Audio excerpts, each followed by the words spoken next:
Kamu lagi ngerasa hilang arah ya? Kayak semua orang di sekitar kamu kayaknya udah punya jalannya sendiri nih.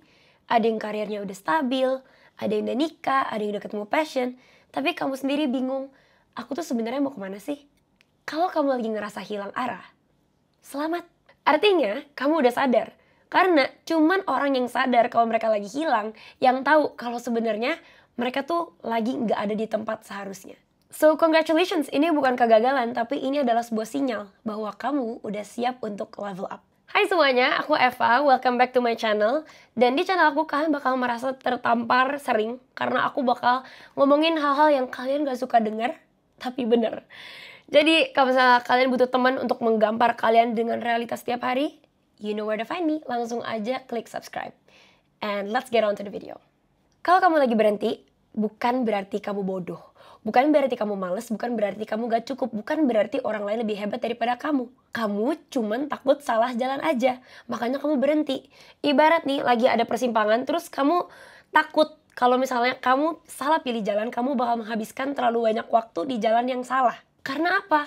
Kamu lihat kiri kanan kamu tuh kayaknya mereka tuh pilih sesuatu yang emang udah tepat untuk mereka. Tapi gimana kalau aku kasih tau kamu, kalau ketika orang-orang lain ini memilih jalan mereka juga sebenarnya nggak tahu mereka tuh di jalur yang tepat atau enggak. Kamu silakan tanya semua orang sukses yang kamu tahu dan kamu tanya mereka, apakah kamu benar-benar tahu hasilnya tuh akan kayak gini ketika kamu pertama kali memilih keputusan ini? Aku yakin jawabannya enggak. Kamu lihat, si A 23 karirnya udah bagus banget. Si B 25 udah punya rumah. Si C, umur 22 dia udah ketemu pasangan idaman dia. It's never going to be enough. Kamu tuh lagi membandingkan sesuatu yang gak apple to apple. Dari privilege-nya beda, background-nya beda, prioritasnya beda, cara mereka bertumbuh beda, parenting-nya beda, teman-temannya beda, waktunya beda, cara mereka me time beda. Semuanya itu membentuk hidup seseorang yang berbeda. Jadi buat apa kamu pakai penggaris mereka untuk mengukur hidup kamu sendiri? Nah, pertanyaannya pasti kayak gini. Fat, tapi aku tuh takut ngabisin waktu, aku takut salah pilih jalan, nanti kalau aku udah bertahun-tahun coba explore ini tapi ternyata ada opportunity yang lebih bagus, tapi aku salah pilih jalan. Anggap aja ini tuh proses eliminasi. Apakah kamu ngabisin waktu? Iya, kalau kamu punya mindsetnya ngabisin waktu. Kalau aku pribadi selalu nganggep apapun waktu yang aku habisin untuk di jalan yang salah, itu adalah harga belajar aja. Apakah aku pengen harga belajar itu semurah mungkin? Waktunya sependek-pendek mungkin? Ya tentunya aku juga mau gitu. Tapi kalian tau gak sih, dulu tuh aku pernah kerja kantoran, aku pernah kerja di koran Kompas, terus aku dulu pernah juga magang di startup. Jadi aku tiap hari tuh kayak cici-cici SCBD, aku pakai lanyard gitu. Aku juga pernah tuh jadi freelance designer, aku pernah ikutan teater musikal.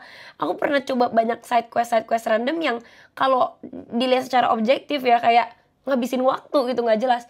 Tapi bagi aku, harga belajarnya ini yang bikin aku tuh jadi tahu jalan aku tuh mau kemana. Karena aku udah melewati proses eliminasi. Kayak contohnya, karena aku dulu sempat ngabisin waktu kerja di korporat, aku tahu kayak, ternyata aku gak gitu cocok sama sistem kerja korporat. Karena aku orangnya gak suka ke pressure dalam tim gitu. Dan aku lebih prefer kerja sendiri. Itu sesuatu yang life learning yang aku pelajarin dan benar-benar berharga loh. Makanya aku bisa pilih karir kayak content creating, bikin bisnis yang lebih soliter gitu. Contohnya Pak, aku dulu pernah ikutan teater musikal. Ternyata dari pengalaman itu aku belajar. Aku gak gitu suka tampil di depan panggung. Aku ternyata lebih suka ada behind the scenes-nya aja. Kalau di panggung aku lebih enjoy ngeliatin kayak kerjanya sutradara. Kalau misalnya lagi ngelis siapa aja mau keluar panggung, aku lebih ngerasa energized. Jadi working style aku pun kebentuk dari situ. Kamu gak akan pernah bisa menggaransi kalau kamu pilih jalur yang tepat, oke? To be honest, gak ada jalur yang tepat. Jalur yang tepat itu akan tepat di timing yang tepat. Jalur yang tepat itu berbeda-beda juga.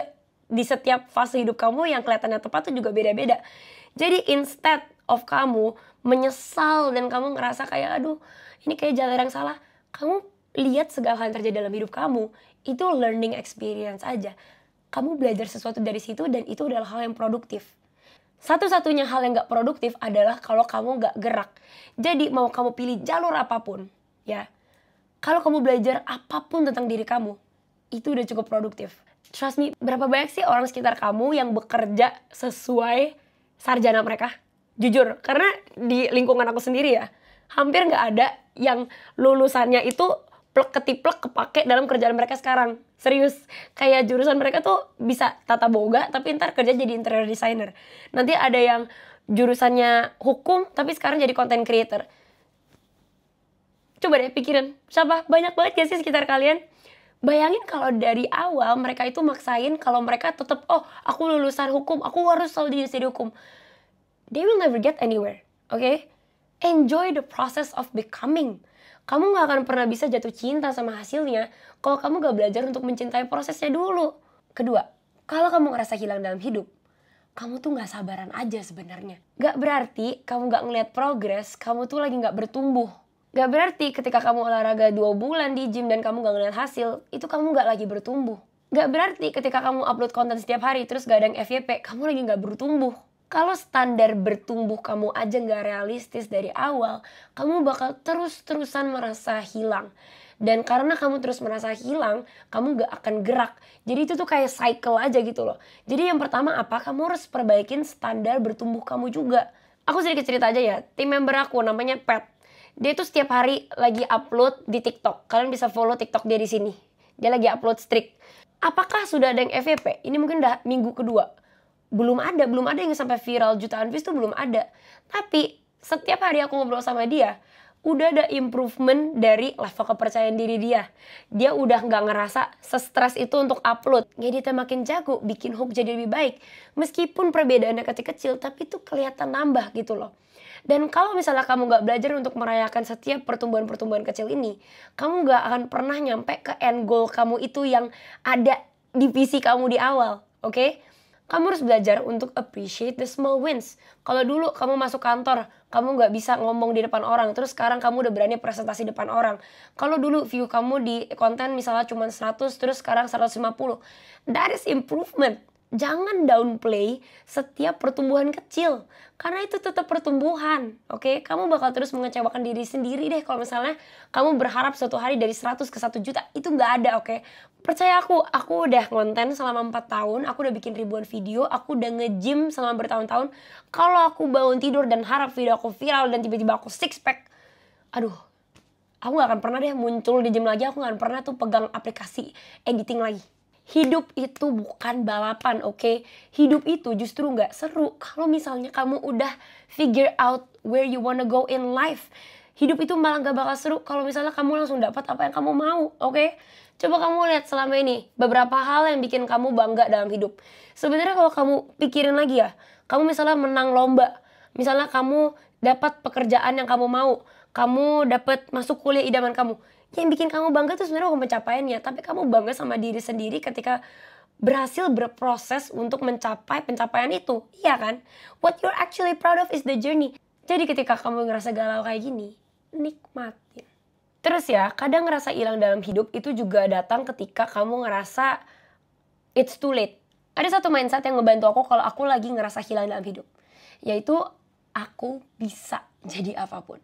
No, literally, kamu juga bisa jadi apapun. Mau tiba-tiba nih, di umur kamu yang sekarang, misalnya kamu nonton sekarang umurnya kayak 28 gitu, 29. Kamu pengen tiba-tiba jadi dokter. Silakan daftar sekolah dokter. Nobody stopping you. Kamu pengen apa? Kamu pengen jadi astronot. Cobalah belajar dulu, belajar astrophysics, belajar apa gitu di kuliah masih bisa. Kamu tinggal daftar aja. Kamu umur 40 mau jadi content creator. Silakan, tinggal nyalain aja tuh kamera, tinggal upload. Banyak kok content creator yang senior. Hidup tuh gak linear, sebenarnya gak ada yang set ekspektasi kalau hidup kamu tuh harus plek-ketiplek kayak gini, ada rencana itu enggak gitu. You are free to create your own future. Coba kamu bayangin sendiri 5 tahun yang lalu, kamu kayak apa? Mungkin kalau versi diri kamu yang 5 tahun lalu, lihat hidup kamu yang sekarang itu bisa jantungan kali sekarang. Aku tahu diriku 5 tahun lagi kayak bisa kayak, apa sekarang lu konten, sekarang lu ngomel-ngomel di YouTube, what the heck gitu. Pasti. 5 tahun yang lalu, orang-orang yang ada di circle kamu, sama sekarang, itu pasti juga udah beda banget. Penampilan kamu, fashion kamu. 5 tahun yang lalu semuanya itu berbeda. Dan 5 tahun lagi, itu juga gak bisa kamu tebak. You will be a completely different version of you. 5 tahun lagi, mungkin karir kamu juga udah berubah. Mungkin tiba-tiba kamu muncul purpose baru dalam hidup. And that's fine. Gak apa-apa banget. Salah satu orang yang benar-benar jadi panutan aku, itu Kak Raditya Dika. Menurut aku, beliau itu CEO of reinventing himself. Kayak aku ngikutin Bang Radit itu dari zaman-zaman penulis buku, Oke, kambing jantan, bikin komik, terus ntar bikin film jadi sutradara, terus bikin malam minggu Miko, bikin web series, abis itu tiba-tiba beliau merit, dan abis itu bikin kayak financial advice podcast, terus abis itu tetap jadi stand up comedian, abis itu ngomongin parenting, like he is everything at the same time, okay? Dan the best part about him is like he's not afraid. Dia tuh nggak takut aja untuk mencoba hal-hal baru, label-label baru dalam hidup. Dan dia tentunya nggak ngelimit diri dia ini dalam satu label. Itu yang menurut aku powerful banget ya. Ketika kamu stop untuk nge-labelin diri kamu berbasis jurusan, berbasis kekuatan kamu, berbasis interest kamu, dan kamu benar-benar open untuk segala jalur dalam hidup, kamu nggak akan tahu hidupnya mau bawa kamu kemana. Selalu percaya kalau semesta ini senantiasa menyertai langkah kamu. Langkah yang mungkin kesannya messy, itu akan ultimately lead you to the right path. Dan ini jalan yang pribadi emang cuma milik kamu, nggak milik orang lain. Oke, ini bukan Eva Classroom kalau misalnya aku nggak kasih kalian practical tips supaya kalian keluar dari video ini dan kalian bisa beneran merasa hidup kalian nggak hilang-hilang amat. Oke? Yang pertama, kalau kamu lagi ngerasa hilang dan kamu nggak tahu mau mulai dari mana, mau benerin hidup kamu bener-bener lagi lost, fokus di kesehatan kamu, fokus di fisik kamu. Tidur yang benar, makan yang benar, olahraga. Coba cek lifestyle kamu, kalau kamu suka nunda-nunda tidur, berkedok me time, tapi scroll sosmed orang, ngancurin mental health kamu sendiri. Atau kamu makan suka telat, kamu makannya masih jorok, akhirnya kamu jerawatan, terus akhirnya itu efek confidence kamu. Atau apa, misalnya dalam seminggu kamu gak ada aktivitas olahraga sama sekali, jadi kamu gampang capek dikit-dikit. Those things might seem simple, tapi percaya aku, ketika tubuh kamu sehat, pikiran kamu juga bakal jadi lebih jernih. Jalan kamu akan terlihat lebih jelas. Kedua, detox otak kamu. Kebanyakan orang yang ngerasa hilang dalam hidup itu cuman kebanyakan suara aja. Mereka kebanyakan lihat social media, ngelihat ABC ngapain, jadi pengen ikutan. Tadinya fokusnya udah bener ke sini, tapi karena lihat orang lain, oke seru, ini kayaknya exciting juga, jadi pengen ikutan. Ibarat kalau kamu lagi nyetir mobil, kamu kebanyakan lihat kiri kanan, ya kamu hilang arah, kamu jadi nggak inget tadi kamu mau nyetir kemana. Dan ini udah aku lakuin semenjak 1 tahun yang lalu. Mungkin kalian pikir, Eva kerjaan di sosmed pasti sering scrolling. Enggak sih guys, aku udah aware dengan mental health aku. Kayak aku tahu kalau aku kebanyakan lihat IG story orang, aku jadi banyak mau. Jadi aku pun sebenarnya sekarang udah jarang scroll sosmed. Aku lebih enjoy long form content kayak misalnya documentaries, aku suka nonton true crime, aku suka nonton film-film yang lebih panjang lah dan kayak gak terlalu banyak memberi aku banyak mau gitu. Cobalah get used to silence, coba ke toilet gak usah bawa HP. Kalau misalnya lagi make up gak usah denger musik. Kalau misalnya kamu lagi di perjalanan, ya udah lihat aja kiri kanan view-nya gitu. Jangan main HP. Karena ketika kamu udah belajar terbiasa dengan hening, percaya aku, there's some magic to it. Fokus kamu tuh bakal jadi lebih baik dan kamu bakal jadi pribadi yang jauh lebih tenang. Dan poin ketiga, yang paling penting adalah bersyukur. Apapun yang kamu lewatin dulu, itu bikin versi diri kamu yang sekarang. Kamu harus bangga juga sama versi kamu yang dulu, yang juga mungkin ngerasa lebih hilang lagi daripada kamu sekarang. She or he did that gitu loh. Dan you're gonna do that again. The magic is not in the circumstance, the magic is in you. Oke, jadi bersyukur sama hidup yang udah kamu bangun. Bersyukur kamu dapat kesempatan untuk merasa hilang. Kamu dapat kesempatan untuk bisa ngerasa kayak kamu harus level up. Bersyukur. Oke, jangan komplain. Ingat, kamu jangan doa supaya masalah itu gak ada. Kamu doa supaya kamu itu dikuatin. Oh ya, by the way, kalau misalnya kalian udah nonton sampai sini, seperti biasa, kita ada culture absen emoji. Supaya aku tahu kamu udah nonton sejauh ini, dan supaya aku jadi semangat juga buat konten yang panjang-panjang. Kali ini kodenya emoji warna pink. PR hari ini adalah coba detox otak dulu, oke? Set app limits. Kalau misalnya di iPhone sih ada sih, aku nggak tahu kalau di Android dan lain-lain ada atau enggak. Tapi kalau di iPhone kamu bisa set limit, jadi aplikasinya tuh bakal nge-warn kamu kalau kamu udah spend terlalu banyak waktu di sosmed. Set gituan, and just try to be more mindful with watching other people's lives. Itu dulu paling simple. Dan coba tidur yang benar. Itu dulu, nanti lapor ke aku via IG story, aku tungguin kamu. Sekian untuk video hari ini. Seperti biasa kalau kalian ada topik-topik yang menarik, leave it in the comments below. Dan kalau kalian suka temen untuk mentampar kalian dengan realita dan mindset yang realistis seperti ini, you know where to find me. Langsung aja klik subscribe and I'll see you in the next class.